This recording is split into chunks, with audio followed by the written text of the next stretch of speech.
Hello everyone, this is zero chemistry. I hope आप लोग बढ़िया होंगे।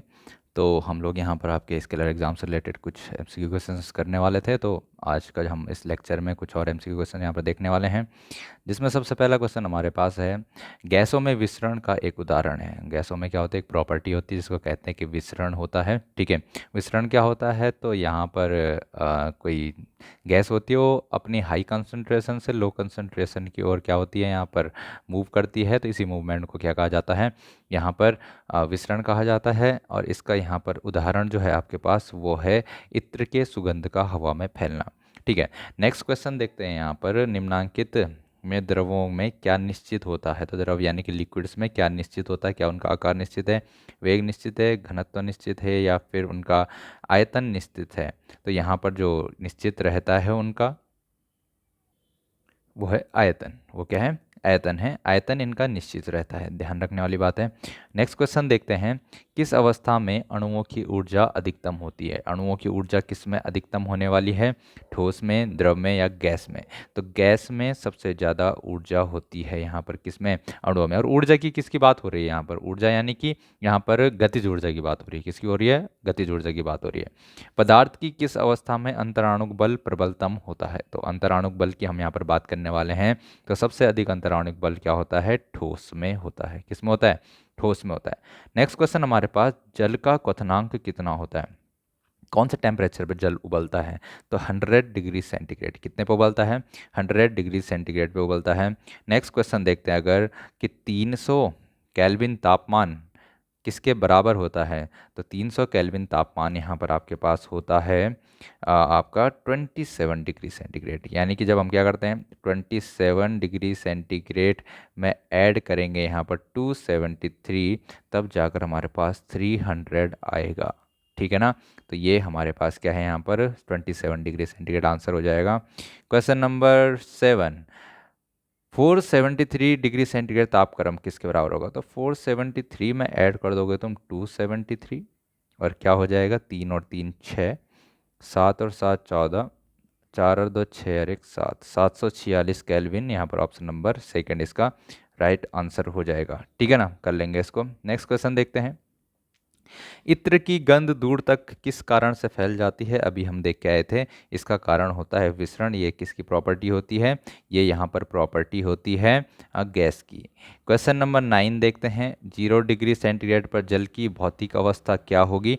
तो 0 डिग्री सेंटीग्रेड पर जल क्या होता है, यहाँ पर ठोस में परिवर्तित हो जाता है। किस में परिवर्तित हो जाता है, ठोस में परिवर्तित हो जाता है। ध्यान रखेंगे इस बात को। क्वेश्चन नंबर 10 की बात करें, शुष्क बर्फ क्या है। तो बर्फ का सूखा हुआ टुकड़ा, या ठोस अल्कोहल, या ठोस कार्बन डाइऑक्साइड, या ठोस कार्बन डाइसल्फाइड। तो यहाँ पर कार्बन डाइऑक्साइड, जो ठोस कार्बन डाइऑक्साइड है, उसको शुष्क बर्फ कहा जाता है। हमें पता है ये चीज़। नेक्स्ट क्वेश्चन देखते हैं, क्वेश्चन नंबर 11, पदार्थ के कणों के बीच उपस्थित आकर्षण बल को क्या कहते हैं। तो यहाँ पर कहते हैं अंतराणिक बल। अंतराणिक आकर्षण बल यहाँ पर कहा जाता है। नेक्स्ट क्वेश्चन देखते हैं, वाष्पीकरण की गुप्त ऊष्मा क्या है।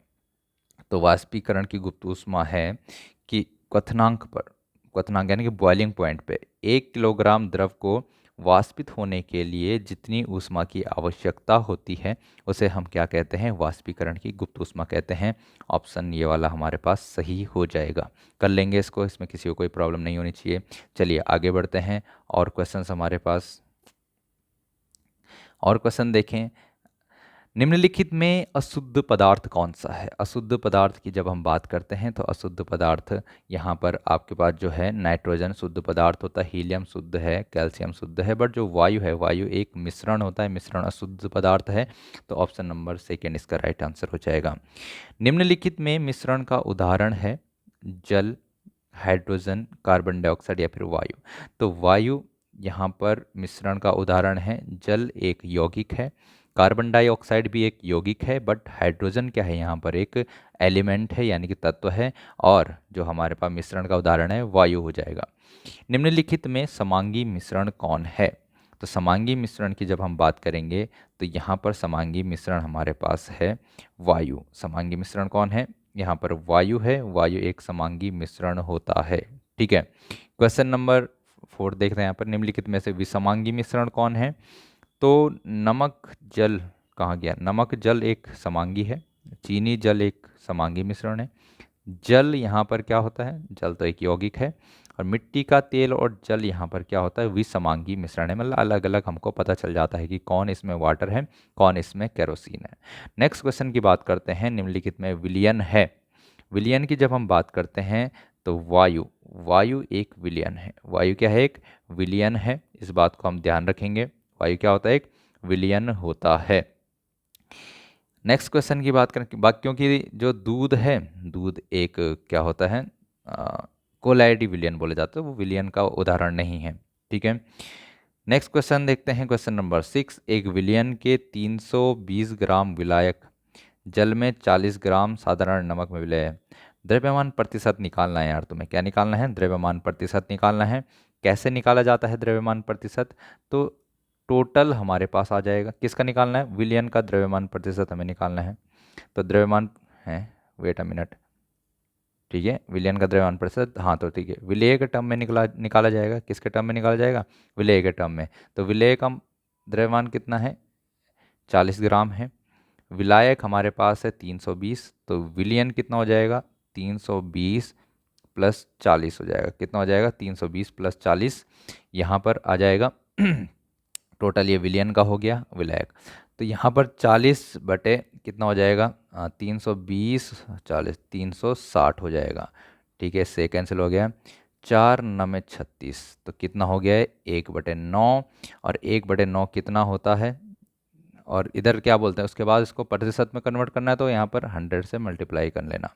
तो 100 को अगर हम 9 से डिवाइड करें तो 9×9 बचा 1, 9×9 तो 11.1 इसका आंसर आ जाएगा। ऑप्शन नंबर पहला इसका राइट आंसर हो जाएगा।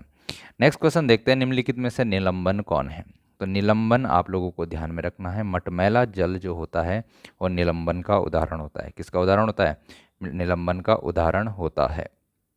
क्वेश्चन अगला देखें, मिट्टी का तेल तथा जल का मिश्रण पृथक किया जा सकता है। ठीक है, मिट्टी का तेल और जल का मिश्रण यहाँ पर पृथक किया जा सकता है। किसके द्वारा पृथक किया जा सकता है, तो यहाँ पर पृथक्करण कीप विधि द्वारा अलग किया जा सकता है। 9th क्वेश्चन देखते हैं, निम्नलिखित में धातु है। धातु कौन है, तो आपको पता है इनमें से सोडियम जो है एक धातु है। वह तत्व जो धातु होते हुए भी कमरे के ताप पर द्रव है, तो सबको पता है पारा वो यहाँ पर धातु है। नेक्स्ट क्वेश्चन की बात करें, रासायनिक परिवर्तन का उदाहरण इनमें से कौन सा है, तो सबको पता है यहाँ पर रासायनिक परिवर्तन का उदाहरण है लोहे में जंग लगना। ठीक है, लोहे में जंग लगना एक रासायनिक परिवर्तन का उदाहरण होता है। नमक तथा कपूर के मिश्रण को किस विधि द्वारा पृथक किया जाता है, तो इसको किया जाता है ऊर्ध्वपातन विधि द्वारा। नेक्स्ट क्वेश्चन देखते हैं, दूध से क्रीम को हमको पृथक करना है, तो दूध से क्रीम को पृथक करने के लिए यहाँ पर अपकेंद्रीय यंत्र में इसको डाला जाता है। नेक्स्ट क्वेश्चन देखते हैं, पहले वैज्ञानिक का नाम जिन्होंने सन 1961 में सर्वप्रथम तत्व शब्द का प्रयोग किया था, तो वो वैज्ञानिक थे रॉबर्ट बोयल। कौन थे, रॉबर्ट बोयल थे। इन्होंने सबसे पहले तत्व शब्द का प्रयोग किया था। क्वेश्चन 15 देखते हैं, निम्नलिखित में से कौन टिंडल प्रभाव को प्रदर्शित करेगा, तो टिंडल प्रभाव को प्रदर्शित कौन करता है, तो यहाँ पर दूध टिंडल प्रभाव को प्रदर्शित करता है। क्योंकि दूध क्या है, दूध एक कोलाइडी विलयन होता है। ठीक, कर सकते हैं इसको। चलिए नेक्स्ट क्वेश्चन की ओर बढ़ते हैं।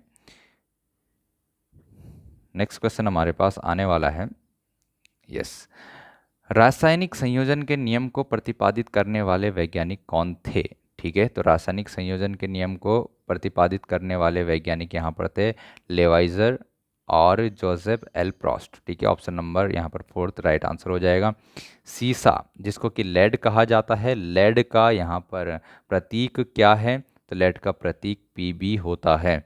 निम्न में कौन सा तत्व बहुपरमाणुक है, बहुपरमाणुक तत्व इनमें से कौन सा है, तो आपको ध्यान रखना है सल्फर बहुपरमाणुक है, हीलियम मोनोएटॉमिक एक परमाणुक, आर्गन एक परमाणु, ऑक्सीजन द्विपरमाणुक है। साथ ही साथ ऑक्सीजन त्रिपरमाणुक भी होता है जब वो ओजोन की फॉर्म में रहता है। ठीक है, निम्न में से कौन सा तत्व द्विपरमाणुक है, तो सबको पता है यहाँ पर ऑक्सीजन द्विपरमाणुक होता है। फॉस्फोरस चतुष्परमाणुक होता है, P4 की फॉर्म में एग्जिस्ट करता है।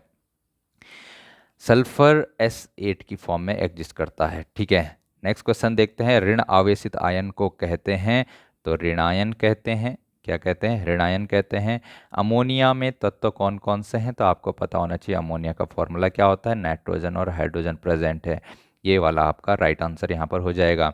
मैग्नीशियम का आयन क्या होगा, तो मैग्नीशियम का आयन आपको पता होना चाहिए Mg2+ होता है। कौन होता है, Mg2+ मैग्नीशियम का आयन होता है। 1 नैनोमीटर किसके बराबर होता है, तो 1 नैनोमीटर आपको ध्यान रखना है 10⁻⁹ मीटर के बराबर होता है। किसके बराबर होता है, 10⁻⁹ मीटर के बराबर होता है।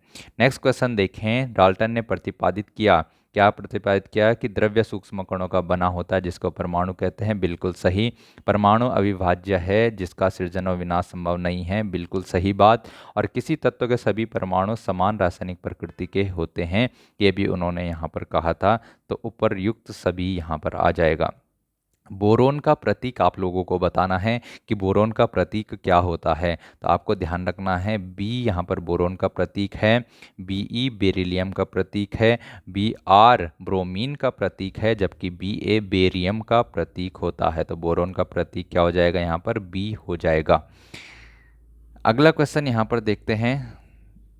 इतने क्वेश्चन यहाँ पर हो गए। इसके बाद नेक्स्ट क्वेश्चन देखे जाए, कैथोड किरणों पर आवेश की प्रकृति होती है। तो कैथोड किरणों पर आवेश की प्रकृति बतानी है हमें। तो कैथोड रेज कैसी होती हैं, निगेटिवली चार्ज होती हैं। कैसी होती हैं, निगेटिवली चार्ज होती है, ऋणावेशित होती हैं। क्वेश्चन नंबर 2 देखें, प्रोटॉन का सापेक्ष आवेश है। तो प्रोटॉन का सापेक्ष आवेश कैसा होता है, तो आपको ध्यान रखना है +1 होता है। कितना होता है, +1 होता है।